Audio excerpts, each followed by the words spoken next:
unpopular opinion, but 10K months aren't the holy grail they're made out to be. Sure, on paper, paying yourself 10K a month, if you can do that after all your expenses, that's a good spot. But the reality is 10K a month in revenue does not equal that. And if you are trying to just operate solo for the rest of your life, that may work.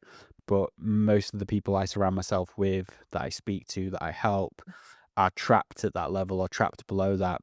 And for most people, 10K a month is a burnout zone, because to hit that by yourself, unless you have a high value leveraged offer, which most creatives don't, you're going to be working a lot, and you're going to face the cycle of feast to famine, where you have a really good month and you're really busy. And because you're so busy in the work, in fulfillment, you're not working on the business, you're not in the marketing, you're not in the sales. When things slow down is when you panic, because you haven't done any work to bring more work in. So you're on this roller coaster ride, which for most people is anxiety inducing, it's stressful, their creative output drops because they lack that bandwidth to be able to work as hard as they need to and still be in a space of creative overflow. And that's why I don't think it's the holy grail. I don't think it's where most people want to be. I think actually it's a good spot to aim for when you're starting out, but it's not the long-term route. Like, I've had businesses where 10K months would ruin us. If we brought in 10K, like, there's the difference between, there's just stuff not getting paid. Because to build a business, it costs time in many areas, marketing, sales, client fulfillment. You have the costs associated with that. When you do start moving into team, you have the costs associated with that. You've got the taxman slice. Like, there's all of these other pieces of the puzzle that eat away at that money. So 10K for most people that are trying to build a successful business is not it's not the holy grail. And for a lot of creatives that I work with, they've tasted that, they've achieved that, they're consistently at that, but they don't know where to go from there. And in my opinion, if you want to build a business that gives you time, money, and freedom, and I'll define that by time to enjoy life, time to go on holiday, time to actually unwind, time to go on date nights, time to really enjoy life, time to work out and train, like all of these things that really should be, in my opinion, a basic. For most, they sacrifice this in order to make money. And, for some, they are facing the question, like, is this what I do long term? Do I stick at this? And if I do, what I'm doing right now is not sustainable. So I either make less money and work less, or something needs to change. And for me, my mentorship, my guidance, and a lot of this content is going to be around how do you get past that. The keys to unlock more growth and have more freedom generally boil down to creating leverage, right? Leverage being how you free up your own time. In order to work on all of the business, not just the fulfillment, so not just filming, not just creating, but like building the business, building the brand, building structures, building systems, like you need time to do that. So leverage is where we generally look at price point and the value in a deal, because if, let's talk some examples. If you're a creative who's currently earning £500 to £1,000 a day, and I've done some deal assessments with creators recently where we do I actually get them to break down the value and the profit in deals, and they start to realize actually when they add in the travel time, the editing time, the back and forth with the client, the calls, the actual filming, the scope creep, like they're making a lot less per hour than they actually thought, which is the reason they're working late. It's the reason they're working lots of days. So initially it's about having enough value in the deal so you don't need to work with as many clients, because that's an easy way to free up time to be more strategic. And having time to think strategically is critical, because if you can't think about this stuff, no one is in your business to help you think about it. No one is in your business to help you solve this. Obviously, the benefit of working myself as a mentor, as a consultant, is giving you this guidance and time, but ultimately you still need to have a pathway that works within your diary and what you want to do. So increasing price point. So increasing the price point is generally the first step, right? Now, the snowball effect, when we start looking at that, is depending on who you're working with right now, not every client is going to pay more. Although what I do find to be true in a lot of circumstances and a lot of situations for creatives is instead of trying to get 10 clients to pay you £1,000 per month, how many of the clients do you currently have would invest 2, 3, 4,000 per month? Because that might not necessarily translate into um, they're paying that much more money for the same thing, right? That's obviously not necessary. It's very unlikely that's going to happen. But managing less clients for the same revenue is still going to free up time. Managing 10 clients versus managing 3 clients takes more time, whatever way you cut it. So we create leverage by price point. We create leverage by looking at the offer and what we deliver. But ultimately, what most creatives are doing is they're selling the thing that they do, and that sounds a little bit obvious, but they're selling video. And unfortunately, in the landscape of today, a one-dimensional offer, a one-skill offer, is not enough to compete on, because you're in a very saturated competitive marketplace where everyone is selling that same thing. So how do you stand out? How do you differentiate? How do you charge more? These become the questions. These become the building blocks of strategy, and getting clear on who you work with and who you want to work with and who you want to help, grow with the company that you're building. This becomes the map. This becomes the compass. So we'll generally spend a lot of time on that, and this training in this video is not to go into the depth of figuring out your niche and your offer, but it's to give you some key insights to where to look. So getting clear on how we create leverage through price point is one step. Creating leverage through team is the next step. And the reason I go with revenue and making more money first is because to bring in team, it costs money. Now we're in an amazing time where there's more and more innovation around AI, software, systems that we can plug in. For example, I used to do a lot of market research, conceptualizing ideas, brand strategy, all in my head. Right, all in my head, back and forth, loads of back and forth with the clients, hours and hours and hours of time. And we've got GPT engines now in the business that we've modeled to be able to do those things in minutes, and it'll still output stuff that needs finessing. Sorry, I'm still coming down. I'm still recovering from some weird flu. But yeah, we've been able to shorten the gap on certain things and take what could have took days or hours, multiple hours, into minutes, and still needs some finesse and still needs some knowledge. So with the AI landscape, we can improve things, but ultimately there's a lot of things where we're going to need people, right?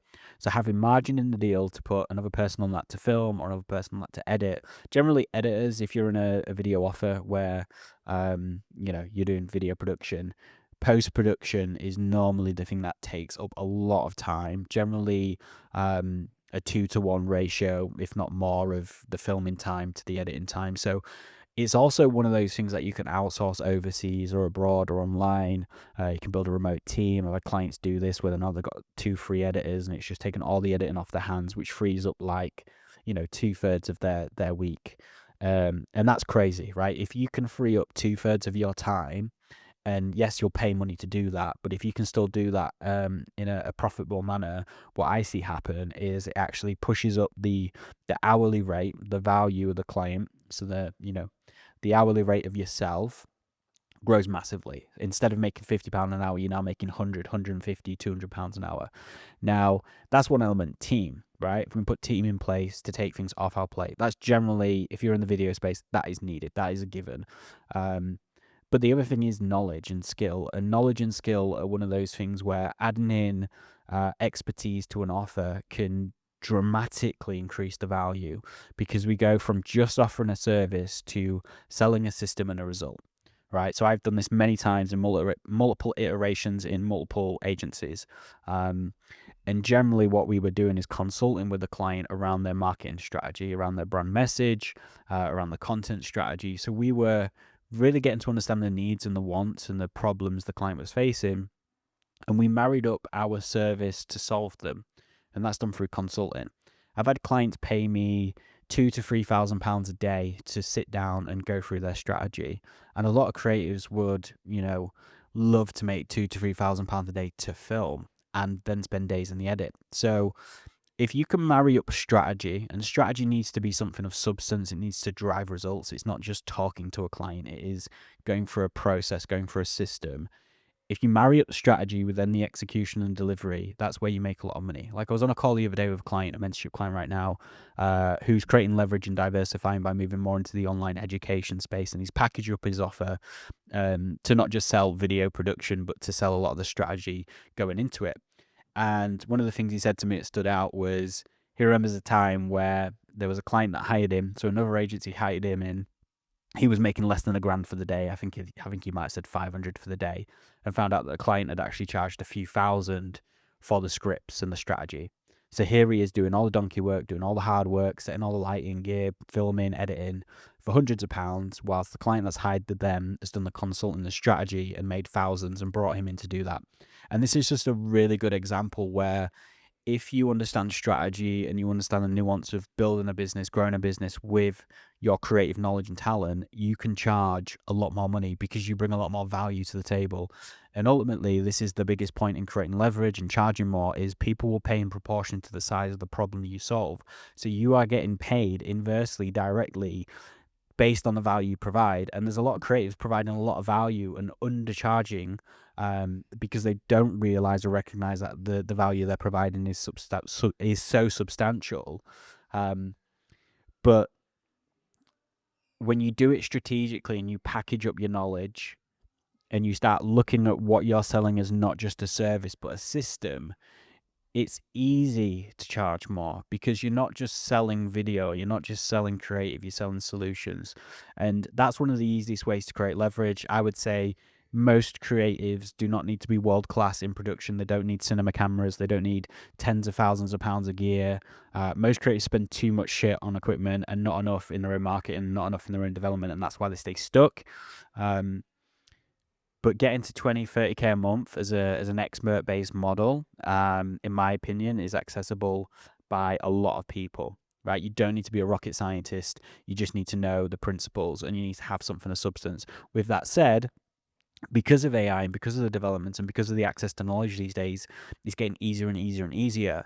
The ability to do that is going to get more and more reduced. So the longer you wait to upskill and package up your knowledge in a way that is, more holistic, more growth driven, your time frame of establishing yourself in that space is getting smaller and smaller because more and more people are moving into the industry.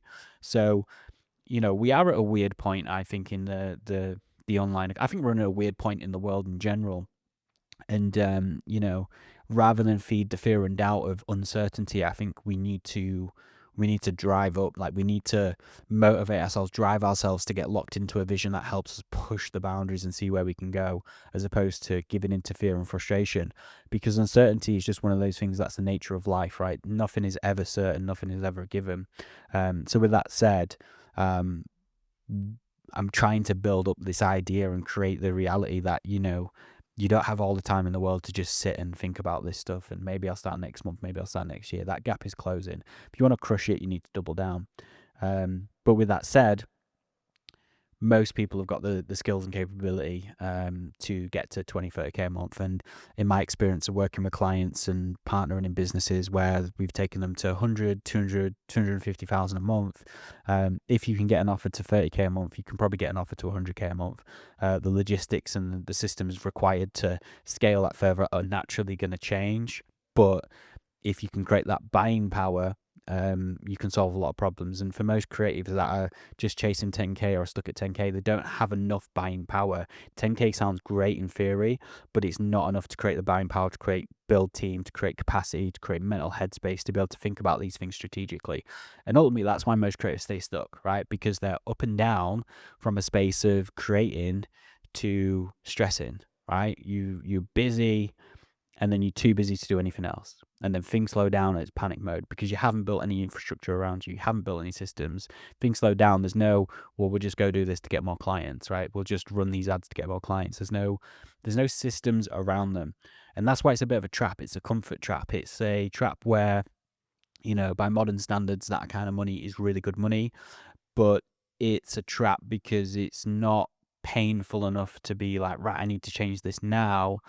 It's painful when it's difficult, but it's comfortable enough to be like, yeah, but the money's good. Money's good.